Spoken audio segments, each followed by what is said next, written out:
Mi padre falleció cuando apenas tenía 8 años, y mi mamá se encargó de criarnos. Éramos 4 hermanos que vivíamos en la parte más triste de la ciudad, donde se acumulaba la basura y transitaba el desagüe. Sin embargo, mamá se la ingenió para criar algunas aves, que era todo lo que teníamos. Aprovechábamos su carne e intercambiábamos los huevos por otros alimentos. Pese a todos los esfuerzos, la comida no era suficiente para nosotros. Así que mamá se vio obligada a salir de noche para conseguir un poco de dinero extra. Antes de salir, me decía que era joven y eso facilitaba las cosas para conseguir una cuanta moneda. Estaré regresando por la mañana temprano, si Dios así lo quiere, me decía. Otras veces se iba por unos días y me dejaba a cargo, indicándome que era el hombre de la casa y que debía cuidar a mis hermanos sea como sea. En su ausencia, y como mayor, esperaba que primero comieran mis hermanos. Así los días solía ir al basurero por algo de comida, tanto para las gallinas como para mis hermanos. Así pudimos sobrevivir unos años, unidos, tristes y felices en nuestra precariedad, sin saber que la mala suerte sería un azote para nosotros cuando la noticia de la guerra se extendía lentamente. Por su culpa, la comida comenzó a escasear. Las personas dejaron de vender para acaparar sus propias comidas. La cosa se ponía cada vez más horrible, no solo porque habían sacrificado a diferentes animales de granja, sino que también sacrificaban animales callejeros. Mi madre, mujer sabia y precavida, decidió que lo mejor en este tiempo de hambruna era reservar nuestras únicas 2 gallinas para el invierno. Mientras tanto, debíamos ir a luchar por la comida de los vertederos con otros chicos que también pasaban hambre. Cada día estábamos más hambrientos y la carne de las 2 aves se acabaron. Mi madre consideraba ir a las costas donde estaba la base militar. No sabía qué podría ofrecerles para que le dieran dinero, pero al regresar al tercer día traía comida. Sin otra opción, mamá cada mes desaparecía por 3 días, mientras nosotros comíamos algún ratón o insecto que encontrábamos y hasta llegamos a comer las suelas de los zapatos viejos, a excepción de Mario, el más pequeño, quien a los meses se enfermó. Mamá intentó curarlo con hierbas e infusiones, pero la fiebre, diarrea y vómito, no se pudo. Nunca fue suficiente. Me dijo una mañana, cuando mi pobre hermano ya no podía respirar, que saldría por ayuda. Cuida bien a tus hermanos, no importa cómo, pero no los dejen en el abandono. Luego de sus palabras, se desvanecieron los días sin noticias de ella. Mis hermanos se morían de hambre y yo ya no aguantaba el dolor de mis tripas. Salí a buscar algo de comida al basurero municipal, donde encontré merodeando a los pocos perros sobrevivientes. Luchar contra esas criaturas furiosas por la comida no era tarea fácil.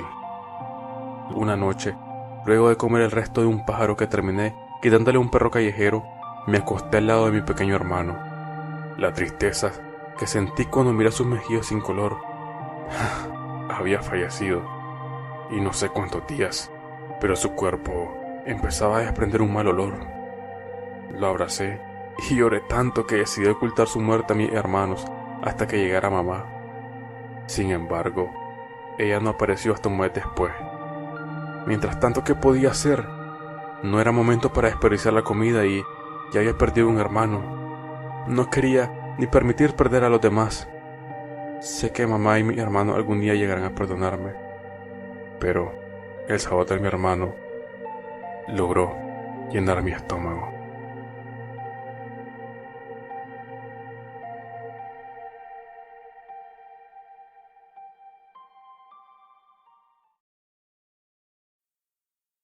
Existen pocas construcciones en el mundo que hayan sido testigos de historias de terror reales, pero esta es una de ellas. Entre las montañas de Dublín fue hallado un antiquísimo sepulcro que data aproximadamente del período 4500 al 2000 a.C.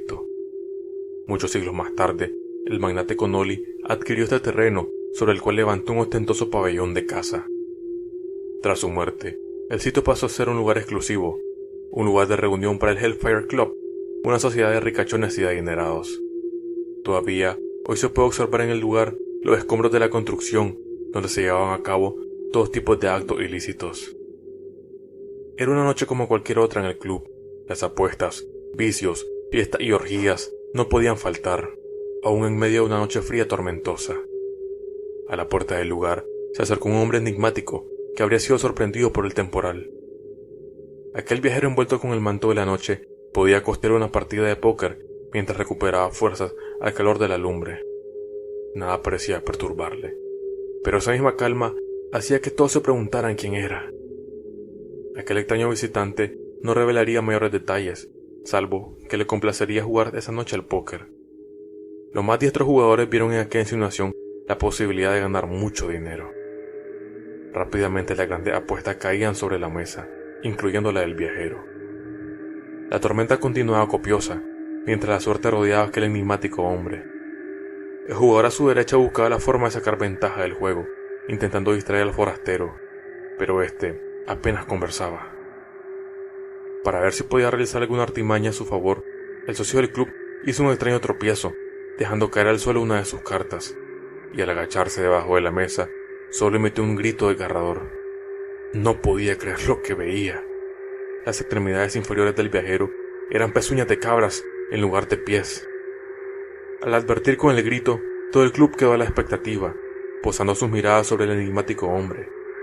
El príncipe de las tinieblas hizo la revelación de su presencia en el club, el sitio en que, durante años, se le habían rendido culto en medio de los más pecaminosos encuentros de sus socios. Poco se supo cómo terminó aquella noche. Lo que sí se sabe, y aún se comenta, es que, a la mañana siguiente, solo quedaron los vestigios humeantes de la edificación, y trazando un camino de salida, quedaron plasmadas en la tierra las huellas de herraduras de un par de patas de cabra.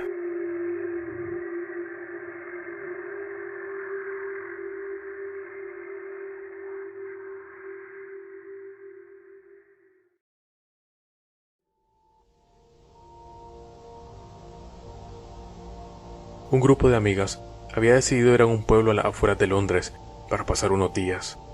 Se registraron en el hotel y subieron a su habitación a dejar el equipaje, pero notaron un olor peculiar, como si se les hubiera olvidado sacar la basura o no hubieran tirado la cadena del inodoro. Sin embargo, todo parecía estar en orden, así que se fueron y no volvieron hasta la última hora de la noche. El olor había empeorado notablemente a lo largo del día y ya era casi insoportable, de modo que llamaron a mantenimiento para que localizara su origen.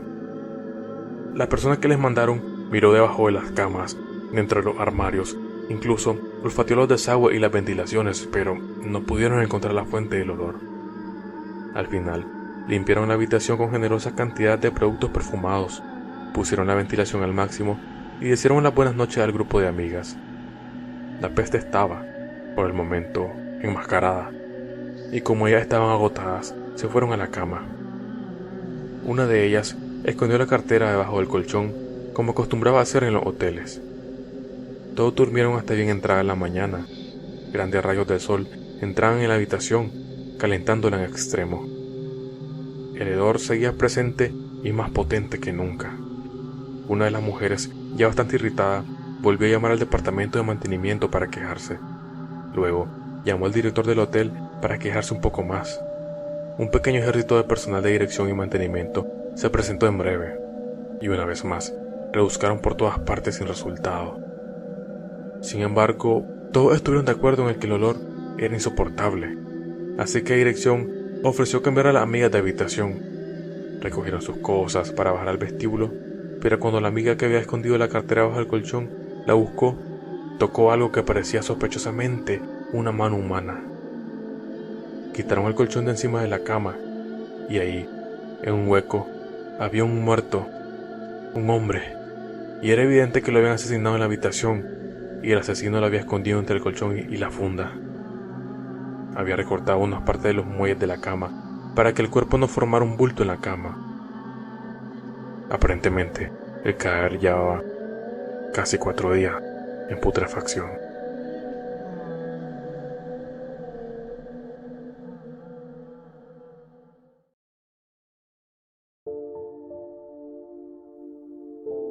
Huyendo del acelerado ritmo de la gran ciudad, una pareja decidió trasladarse con sus 2 hijos a una casita de campo, la cual se encontraba muy cerca del pueblo donde habían nacido. La casa estaba deshabitada durante muchos años y necesitaba algunos arreglos, pero el reducido precio terminó de convencerles. Los hijos, un niño de 10 y una niña de 6, se instalaron cada uno en su habitación y estaban felices por disponer de su propio espacio. Sin embargo, algo muy extraño sucedió durante la primera noche. Mientras todos dormían, la niña salió de su cama y se detuvo en una de las esquinas de la habitación. Comenzó a arañar la pared de madera mientras susurraba: «Ayúdame, ayúdame, ayúdame». La pequeña Elisa ya había sufrido algún episodio de sonambulismo con anterioridad, por lo que los padres no se preocuparon en un primer momento. Como medida de precaución, decidieron que los niños durmieran en la misma habitación, y a partir de entonces, Elisa empezó a levantarse todas las noches después de que su hermano se durmiera. Se dirigía al otro dormitorio y arañaba la misma pared mientras decía: «Ayúdame, ayúdame, ayúdame». Aparte de este comportamiento obsesivo, la niña se volvió muy retraída y siempre estaba triste. Tras preguntar en el pueblo, los padres descubrieron que en la casa había vivido un hombre y su hija. Al parecer, la niña se había perdido en el bosque y su padre se mató poco después. Preocupados y asustados, los padres de Elisa tomaron la decisión de retirar algunos de los paneles de madera que cubrían la pared que su hija arañaba. Pero, detrás de ellos, encontraron un pequeño esqueleto, con las manos atadas. El esqueleto, al parecer, era una niña.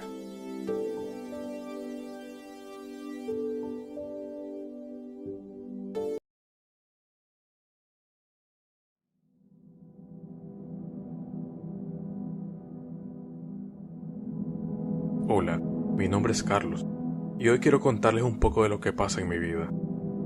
Cierta ocasión, platicando con mi padre, me contó que antes de nacer, y con ello antes de que mi madre falleciera, pasaban por situaciones seriamente difíciles. Él, a punto de quedarse sin trabajo, ganando muy poco, apenas alcanzaba para mal comer. Mi madre embarazada, sin poder siquiera hacer nada para apoyarle de alguna manera. Fueron los 9 meses más eternos según él, que se vio frustrado, a punto de rendirse ante la crisis que pasaba.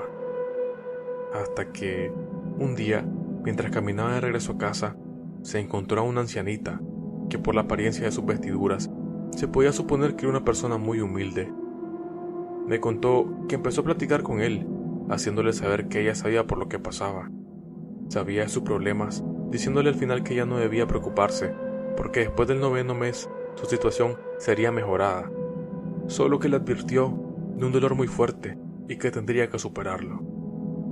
Y así pasaron los 8 meses, sin que mi padre volviera a saber de aquella anciana. Al final, se llegó el día que me tocó nacer, pero que al hacerlo, traje conmigo la muerte, pues mi madre fue quien falleció. Esto fue lo que me contó mi padre, ahora que tengo la mayoría de mi edad. El tiempo siguió su curso. Cuando cumplí 6 años de edad, eso lo recuerdo, ya que tenía un poco más de conciencia. Nos tocó a mi padre y a mí ir al panteón a visitar la tumba de mi madre, mientras él platicaba y rezaba. Yo me disponía a jugar como siempre que íbamos lo hacía, y de repente, ahí sentada en una de las lápidas, estaba una viejecita que me llamó. No tuve desconfianza, por el contrario, me acerqué a ella. Cuando lo hacía, me pidió que no temiera, que no me haría daño. Yo estuve un rato con ella. Después me dijo que tenía que irse, que debía cumplir un compromiso, mas cuando se iba, sacó de un morralito un objeto muy raro. Me lo dio, diciéndome que lo conservara siempre, que cuando necesitara algo que pensara, lo tomara y lo presionara, y ella estaría ahí para ayudarme, que le llamara madrina.